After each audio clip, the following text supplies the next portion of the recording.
George alifikishwa hospitalini akiwa hajitambui kabisa. Mwili wake ulikuwa kimya, kana kwamba roho yake ilikuwa imesimama katikati ya uamuzi mzito wa kubaki au kuondoka. Madaktari hawakupoteza muda, walimzunguka haraka, wakatoa huduma za dharura, wakihakikisha kila hatari iliyokuwa inahatarisha uhai wake inadhibitiwa mapema. Baada ya jitihada kubwa, hali yake ilidhibitiwa kwa muda, lakini bado ilikuwa mbaya na ya kuogopesha. Haikuchukua muda mrefu kabla ya habari hiyo nzito haijaifikia familia yake. Mtu wa kwanza kabisa kuipokea habari hiyo alikuwa ni Ashura. Alikuwa dukani akihudumia wateja kama siku zingine zozote. Ghafla simu yake ikaita. Sauti ya upande wa pili wa simu ikampa taarifa nzito, ambapo akabaki anatetemeka huku macho yake yakijaa machozi. Hakutaka hata kusubiri, kwa haraka akaondoka na kuelekea hospitalini. Alipofika hospitalini, hakuhitaji kuuliza mambo mengi. Alipoona mlango wa ICU, mashine zikilia kwa sauti za ajabu na mwili wa kaka yake ukiwa umelala pale kitandani, moyo wake ulimuuma sana. Alilia kwa uchungu, machozi yakimtoka bila kizuizi. George, kaka yake mkubwa, ambaye ndiyo nguzo ya familia, akiwa katika hali ambayo hakuwahi hata kuifikiria. Kwa haraka Ashura akapiga simu kwa baba yao. Sauti yake ilikuwa imejaa kilio na hofu. Baba alipokea taarifa hizo kwa mshtuko mkubwa. Haikupita muda mrefu, baba naye akafika hospitalini. Alitembea taratibu hadi kwenye dirisha la ICU. Alipomuona mwanaye amelala pale akiwa amezungukwa na mashine, moyo wake ulimuuma sana. Macho yake yalijaa machozi, lakini kama baba alijaribu kuyazuia, ingawa hayakumsikiliza. Baba na Ashura walikaa pale nje ya ICU huku wakiwa na majonzi makubwa. Walikaa kimya, kila mmoja akizama kwenye mawazo yake, wakihisi kama maafa yalikuwa yameamua kuwafuata bila kuwapa pumziko. Kwanza, suala la Abeli ambaye sio mjukuu wao kama walivyokuwa wanadhani. Pili ni mama yake George ambaye bado yupo hoi kitandani akiwa ameparalyze. Na sasa George mwenyewe akiwa ICU baada ya ajali mbaya. Kwa kweli akili zao zilichanganyikiwa. Hawakujua waanzie wapi wala wamshike nani. Ilikuwa ni kipindi kigumu sana kwenye familia hiyo. Na kule ICU hali ya George ikawa mbaya zaidi. Vipimo vya dharura vya tumbo vikafanyika haraka. Ndipo ikagundulika kuwa George alikuwa amepasuka bandama, hali iliyosababisha kupoteza damu nyingi ndani kwa ndani. Ilikuwa ni hatari kubwa kwa maisha yake. Bila kupoteza muda, madaktari waliamua kumkimbiza theater kwa ajili ya upasuaji wa dharura ili kuokoa maisha yake. Ndani ya theater, madaktari walifungua tumbo lake kwa tahadhari kubwa. Walikuta damu nyingi ikitoka kwenye bandama lililokuwa limepasuka. Baada ya juhudi kubwa, waliweza kudhibiti hali hiyo kwa kuondoa bandama hilo, na hatimaye hali ya George ikaanza kutulia. Upasuaji huo ulifanikiwa. Lakini kabla madaktari hawajafunga tumbo la George na kumaliza operation, waligundua jambo la kushangaza sana. Walibaini kulikuwa na tezi ndogo mbili za uzazi ambazo ndio kiwanda cha mbegu za kiume. Hazikuwa zimeshuka chini kwenye korodani kama ilivyo kawaida. Badala yake zilikuwa zimekwama juu tumboni ndani ya mwili wake.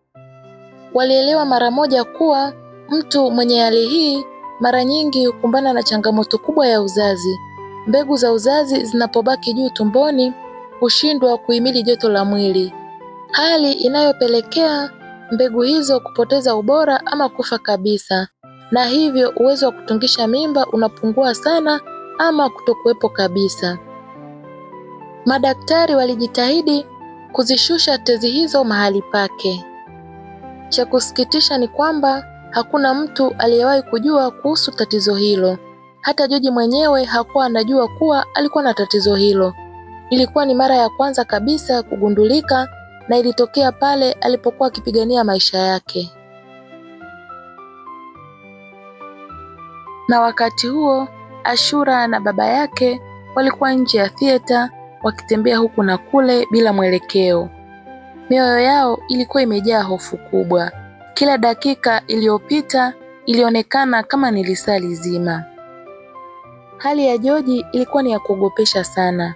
Walijua kuwa upasuaji ule ulikuwa kati ya uhai na kifo. Hivyo walikuwa wakisali kimya kimya. Baada ya muda mrefu ulioonekana kama milele, mlango wa theater ulifunguliwa. Daktari akatoka. Nyuso zao wote wawili zikainuka kwa taharuki. Kwa sauti ya utulivu lakini yenye uzito, daktari akawaambia, upasuaji umekwenda vizuri na tumefanikiwa kuidhibiti hali yake. Mzidi kumwombea ili apone haraka na kurejea katika hali yake ya kawaida. Maneno hayo yalikuwa faraja nzito kwenye mioyo yao. Ashura alishusha pumzi ndefu aliyokuwa ameishikilia kwa muda, machozi yakimtoka, lakini safari hii yalikuwa ni machozi ya matumaini. Baba naye alifumba macho kwa sekunde chache akimshukuru Mungu kimoyomoyo. Wakiwa bado hospitalini, baba yake George alimvuta Ashura pembeni na kumwambia kwa sauti ya chini, hili jambo mama yenu hapaswi kulijua kabisa. Kama unavyoijua hali yake, tukimwambia tunaweza tukampoteza. Ashura alitikisa kichwa taratibu akiashiria kumwelewa baba yake. Wakiwa bado kwenye mazungumzo hayo, simu ya baba yake George ikaita. Alipoangalia, aliona ni shemeji yake, yaani dada wa mkewe. Mwanamke huyo ndiye aliyekuwa amebaki nyumbani kwa ajili ya kumwangalia mama yake George, kwani tangu alipopata taarifa ya dada yake kuugua ghafla, alikuja kwa ajili ya kumuuguza. Baba yake George alipokea simu haraka. Upande wa pili wa simu, shemeji yake akazungumza kwa sauti ya tahadhari. Shemeji, kuna wageni wamefika hapa nyumbani. Wanasema wanahitaji kuonana na mwenye nyumba. Naomba urudi haraka uwasikilize. Baba yake George akaona yale maneno sio ya kawaida. Hivyo akamwambia Ashura kwamba aendelee kukaa pale hospitalini akifuatilia hali ya kaka yake, kisha yeye akaondoka haraka na kurudi nyumbani. Alipofika alikuta wageni wamekaa sebleni wakiwa wamepanga nyaraka mezani. Nyuso zao zilikuwa ni za kikazi, hazikuonesha hisia wala huruma. Baada ya salamu fupi, mmoja wao alisema, sisi ni maafisa wa benki. Moyo wa baba yake George ukadunda kwa haraka. Maafisa hao wa benki wakaendelea kumweleza kuwa walikuwa wamekuja kwa sababu deni la benki halijalipwa kwa muda mrefu, na kwa mujibu wa makubaliano ya mkopo, nyumba hiyo ilikuwa imewekwa kama dhamana. Maneno yale yalimshtua sana. Baba yake George alichukua zile nyaraka mkononi mwake na kuanza kuzisoma kwa umakini. Nyaraka zilionyesha kuwa Neema ndiye aliyechukua mkopo huo na bila kusita akaweka nyumba hiyo kama dhamana. Kilichomuumiza zaidi ni kwamba tangu achukue mkopo huo alikuwa amerejesha mara moja tu. Neema alichukua mkopo huo kwa siri kubwa. Hata George mwenyewe hakuwahi kujua kuwa nyumba ya familia ilikuwa imewekwa rehani kwa mkopo wa benki. Baba yake George alikaa kimya kwa sekunde chache akijaribu kuvuta hewa kwa nguvu ili asidondoke. Akainua macho yake na kuangalia wale maafisa wa benki, kisha akajitetea kwa sauti iliyokuwa imejaa uchungu pia na wasiwasi. Yaani tunavyoongea sasa hivi, mwanangu yuko hospitalini. Amepata ajali mbaya sana na hali yake ni mbaya. Na mimi binafsi sijawahi kujua kuhusu mkopo huu. Akaendelea kusema, nitahakikisha deni hili linalipwa lote kabisa. Tafadhali tupeni muda. Maafisa wale walitazamana kwa sekunde chache, kisha mmoja wao akasema, tunaelewa hali yako mzee, lakini pia benki na taratibu zake. Wakasimama wakichukua nyaraka zao, kisha wakaongeza kusema, una wiki moja tu mzee ya kuhakikisha kwamba deni lote linalipwa. Ikishindikana basi nyumba hii itaingia kwenye taratibu za kuuzwa. Waliondoka wakiacha ukimya mzito ndani ya sebule ile. Baba yake George alibaki pale, mikono ikiwa inatetemeka, akiwa hajui afanye nini. Baba yake George akiwa amekaa pale sebuleni peke yake, alikuwa kimya akiwaza kwa kina. Akajiuliza ni kwa namna gani angeweza kuokoa nyumba ya mtoto wake. Wiki moja aliyokuwa amepewa ilikuwa ni fupi sana. Mawazo yake yakarudi kwa Neema. Akajiuliza inawezekanaje Neema kuchukua mkopo mkubwa kiasi hiko. Milioni 80 haikuwa pesa ndogo. Akajiuliza sana. Amefanyia nini pesa hizi zote? Kwa jinsi wao walivyomjua Neema, hakuonekana kama mtu wa kufanya mambo makubwa makubwa ya kifedha. Alikuwa anaonekana kama ni mtu mshamba hivi, na pia hakuwa na biashara inayoonekana wala mabadiliko ya kimaisha yaliyoweza kuonesha kuwa alikuwa na pesa nyingi. Na ndiyo maana baba yake George hakuamini kabisa kile kilichokuwa kimeandikwa kwenye nyaraka za benki. Baba yake George moyo wake ulizidi kuwa mzito, akijua George sasa yuko hospitalini wala hajitambui, na wakati huo huo nyumba yake iko hatarini kuuzwa. Baada ya kukaa na kuwaza kwa muda, baba yake George aliamua kuwa jambo hili haliwezi kubaki kwake peke yake. Aliita familia na kuwaeleza kila kitu kuhusu mkopo na hatari ya nyumba kuuzwa. Aliwaambia wazi, benki imetoa wiki moja tu kulipa hili deni. Tusipofanya hivyo basi hii nyumba itauzwa. Maneno yale yaliwashtua wote. Kikao kikaanza, kila mmoja alitoa wazo lake. Wengine walipendekeza kuwa vitu ambavyo George alikuwa amepewa baada ya kumpata mtoto wa Beli ambaye sasa imejulikana si wake viuzwe. Lakini baba alikataa kuhusu kuuza mashamba. Hapana, mashamba hatuwezi kuyauza. Haya ni alama ya familia. Tukiyauza leo, vizazi vijavyo vitarithi nini? Baada ya mjadala mfupi, baba akatoa pendekezo jingine. Katika zile nyumba 2 za George ambazo ziko kule Lushoto, itabidi tuuze moja, ila ya kule shambani kabisa tutaiacha. Na pia kama pesa haitatoshea, tutauza hata hili gari. Mungu akimsaidia akapona, basi anaweza kanunua gari jingine.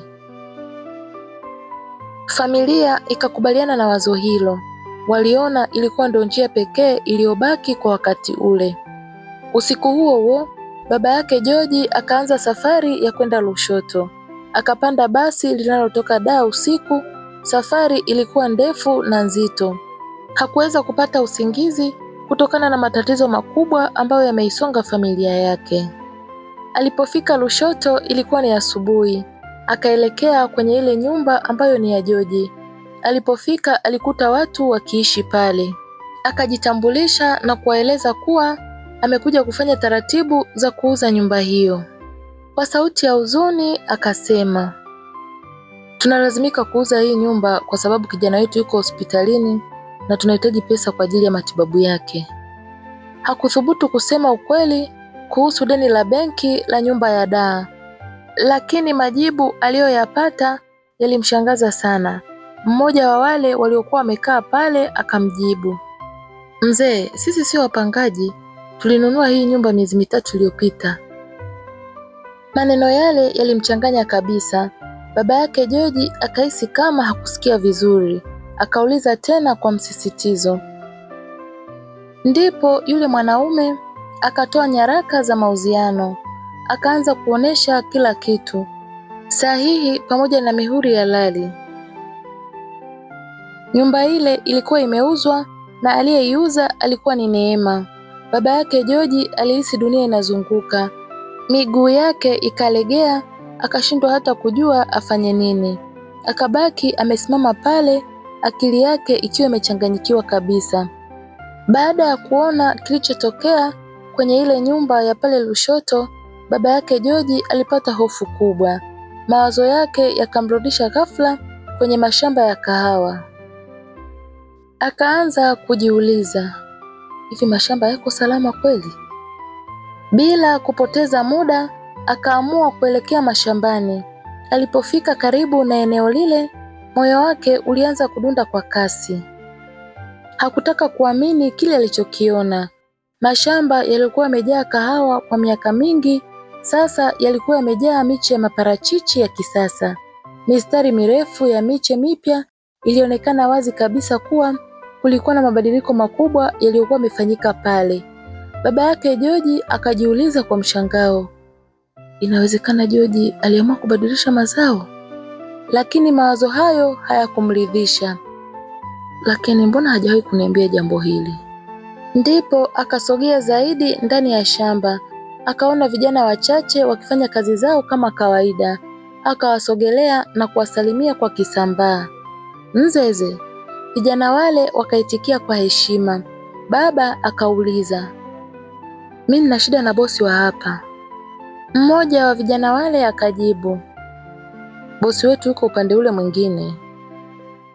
Baba yake George akaelekea kule alipokuwa ameoneshwa. Alipofika alimkuta mwanamume mmoja aliyekuwa akisimama anafanya shughuli za shambani. Yule bosi alipomuona alidhani ni mzee aliyekuja kutafuta kazi, lakini baba yake George akasema, nimeambiwa wewe ndio bosi hapa. Ni kweli, karibu mzee. Yaani wakati nakuja, tangu nikiwa kule mbali, nikaona ni miparachichi. Yaani George ameamua kubadilisha hapa bila kuniambia. Yule bosi akabaki anashangaa, wala hakujua mzee Abeli alikuwa anaongea nini. Baba yake George akaendelea kusema, hivi unajua George anaumwa sana, yuko hospitalini, alipata ajali mbaya sana. Yule mwanaume alimwangalia kwa mshangao zaidi, kisha akauliza, George ndio nani? Wewe umjui George? George ni mwanangu na nilimpa haya mashamba. Haya mashamba ni ya ukoo. Na miaka yote tumekuwa tukilima kahawa hapa, lakini sasa naona ameamua kuweka maparachichi.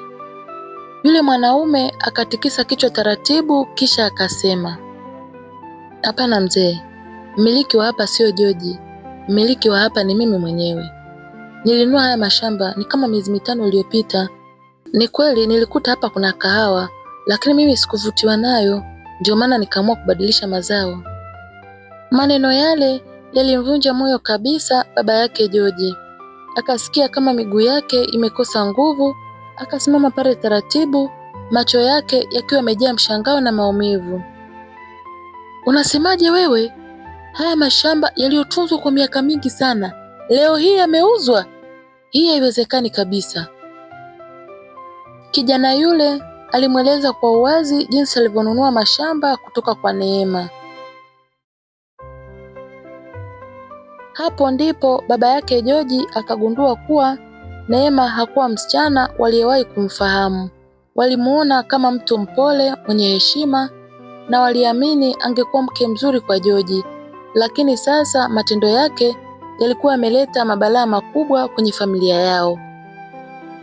Baba alisimama pale shambani akitazama miche ya maparachichi iliyokuwa imechukua nafasi ya kahawa ambayo ilikuwa hapo kwa miaka mingi. Akawa anahisi kama historia yote ya familia ilikuwa inafutwa mbele ya macho yake.